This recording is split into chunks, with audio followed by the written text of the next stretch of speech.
วัสดีครับสวัสดีวันที่24ธันวาคม2560วันนี้จะมาทำคลิปเรื่องชุดอุปกรณ์แป้นบิดชุดอุปกรณ์แป้นบิดของตะเกียงเจ้าพายุตัวนี้ครับแป้นบิดจะอยู่นี่เพื่อใช้หมุนคราวนี้ผมเอาแป้นบิดออกไขตัวนี้ออกตัวนี้คือน็อตตัวที่ติดอยู่กับหลักล่างของตัวตะเกียงตัวนี้ก็คือน็อตตัวปรับวาล์วน้ำมันครับเวลาไขออกมันจะมีซีนนะครับมันจะมีซีนอยู่ข้างในนี่ซีนข้างในเนี้ย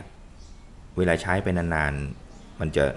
จะหมดสภาพเราก็เปลี่ยนนะครับมันเป็นการใช้ตั้งลมของตะเกียงเจ้าพายุตั้งลมกับน้ำมันตัวนี้ก็จะเป็นแกนลูกเบี้ยวครับถอดออกมาจากตัวนี้แกนลูกเบี้ยวตัวนี้ก็จะไปคล้องกับบ่าของเหล็กส่งเข็มตะเกียงเจ้าพายุเนี่ยครับอุปกรณ์มีเท่านี้ก็ใส่เข้าไปแล้วก็เอาน็อตตัวนี้ใส่เข้าไปเหมือนเดิมประกอบกับบ่าตัวนี้ที่พูดถึงเมื่อกี้ก็คือมันจะไปลูกเบี้ยวเนี่ยครับมันจะไปคล้องกับบ่าเวลาเราหมุนนะครับหมุนก็จะปรับเข็มขึ้นลงอย่างเงี้ยครับปรับเข็มขึ้นลงของตะเกียงเจ้าพายุอย่างเงี้ยครับตัวนี้เป็นส่วนสำคัญมากเพราะว่าทางซ้ายก็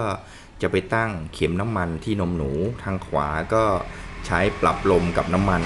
เพื่อตั้งแสงของตะเกียงเจ้าพายุครับผมนี่คือส่วนประกอบของชุดแป้นบิดตะเกียงเจ้าพายุไม่ว่าจะเป็น350แรงหรือ500แรง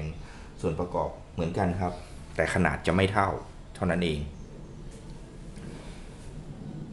เผื่อจะมีประโยชน์บ้างสำหรับผู้ที่เริ่มใช้ตะเกียงเจ้าพายุใหม่